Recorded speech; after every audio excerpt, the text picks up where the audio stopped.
Presiden Jokowi batal buka Munas ke-11 Kahmi, Anies Baswedan bawa dialog kebangsaan, ditulis dari berbagai sumber.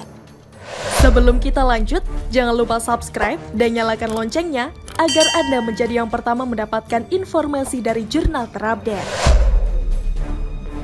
Presiden Republik Indonesia Joko Widodo atau Jokowi batal menghadiri dan membuka pelaksanaan Musyawarah Nasional atau Munas 11 Korps Alumni Himpunan Mahasiswa Islam atau KAHMI di Palu, Sulawesi Tengah.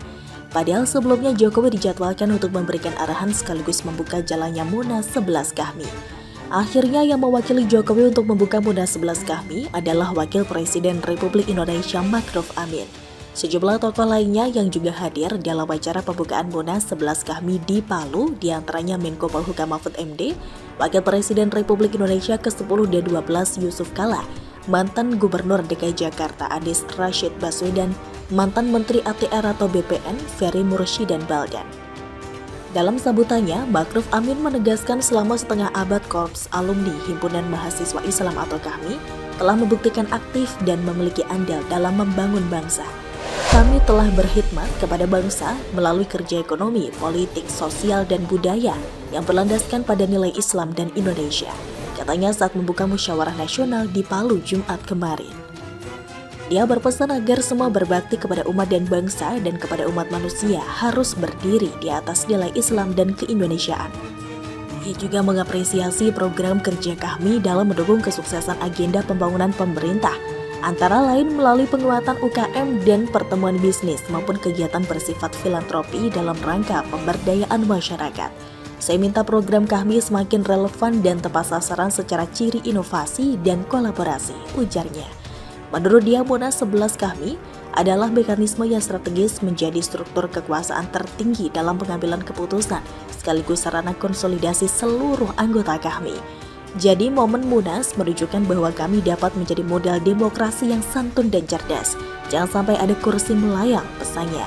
Sebelumnya pengurus Korps Alumni Himpunan Mahasiswa Islam atau KAHMI Provinsi Sulawesi Tengah memastikan kehadiran Presiden Republik Indonesia Joko Widodo hadir pada pelaksanaan Munas 11 KAHMI yang akan berlangsung pada 24-28 November 2022 di City Convention Hall, Kota Palu. Sampai saat ini Pak Presiden masih on schedule akan hadir membuka acara Munas KAHMI. Sesuai jadwal, insya Allah Presiden akan tiba di Palu pada 25 November 2022 berdasarkan penyampaian dari Panitia Nasional, kata Sekretaris Panitia Daerah Munas 11 KAHMI Ruslan Sangaji dihubungi pada Jumat.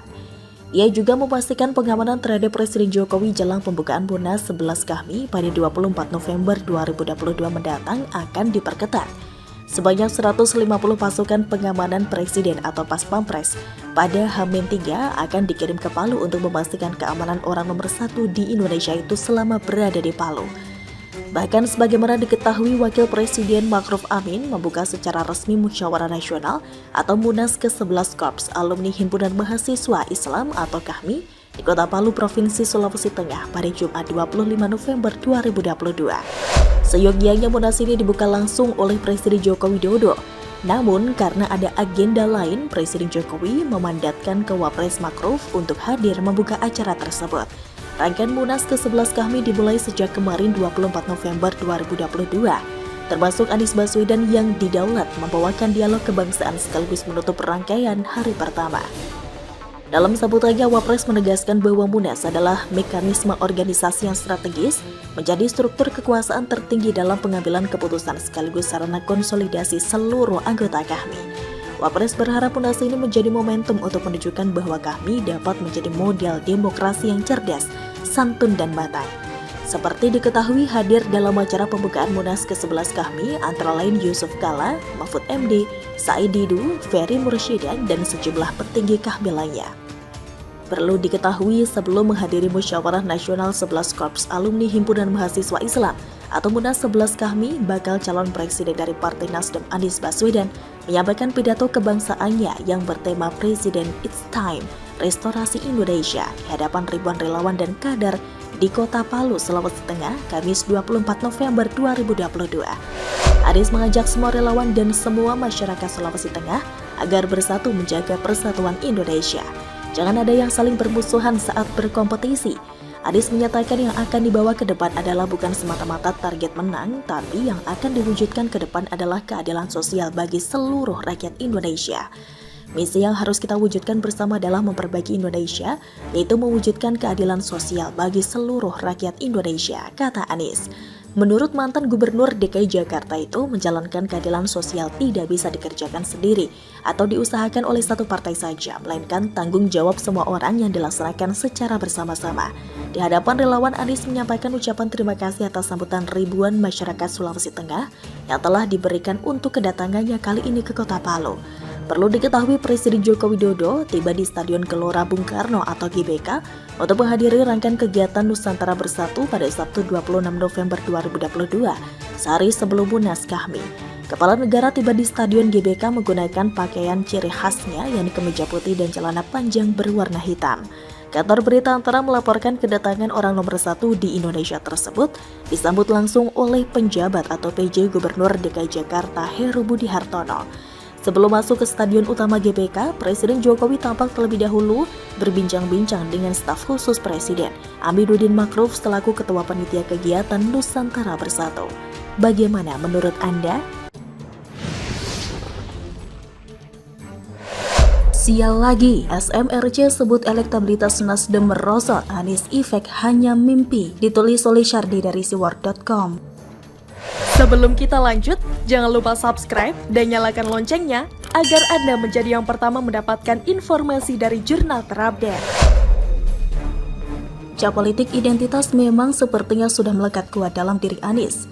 Meski pendukung berulang kali menyangkal dan berusaha cuci bersih, tapi rekam jejak apa yang terjadi di Pilkada DKI 2017 lalu sangat sulit dilupakan, apalagi dihapus selamanya. Kata orang, sekali kita salah bergaul, selamanya akan mendapat stigma negatif. Anies didukung kelompok yang tidak seharusnya dia dekati.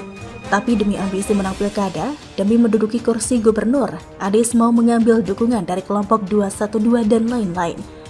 Efeknya panjang dan mungkin selamanya, bahkan Nasdem pun kecipratan sialnya. Hasil survei Saiful Mujani Research and Consulting atau SMRC mencatat tren penurunan elektabilitas Nasdem setelah mengumumkan Anies sebagai capres di pilihan mereka. Nasdem deklarasi mengusung Anies sebagai capres pada 3 Oktober 2022 lalu.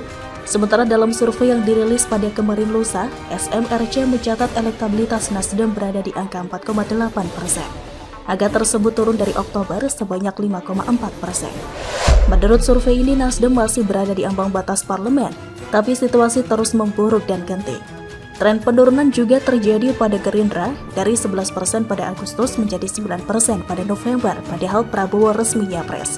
Ini berarti deklarasi capres tidak memiliki dampak pada kenaikan elektabilitas partai. Belum ada indikasi suara Gerindra dan Nasdem menjadi lebih kuat dibanding hasil pemilu 2019, kata survei tersebut. Sementara itu, PDIP dalam survei SMRC masih berada di peringkat teratas dengan elektabilitas mencapai 25,6%. Disusul Golkar dengan 9,7%, Gerindra 9%. Saya tidak tahu apa yang menyebabkan elektabilitas antara PDIP dan yang lainnya begitu jomplang.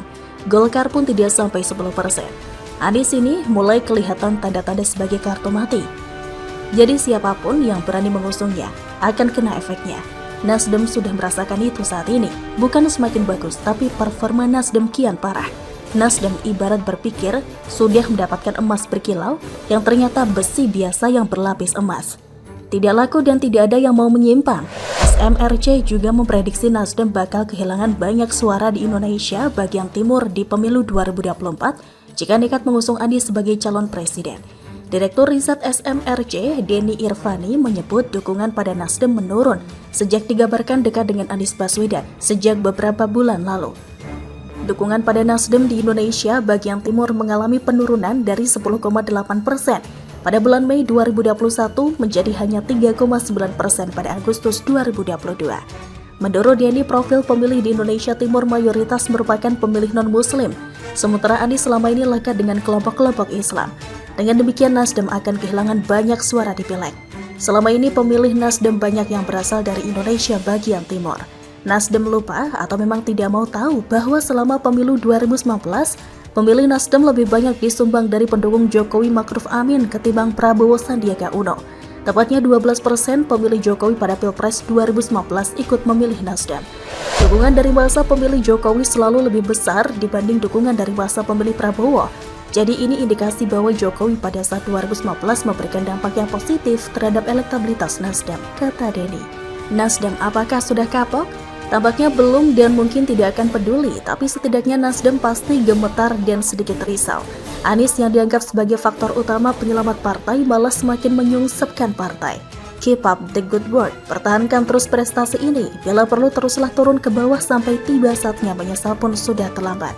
Pada akhirnya suara yang dulu mendukung Jokowi akan kembali ke partai nasionalis lainnya, sebagian besar akan ke PDIP.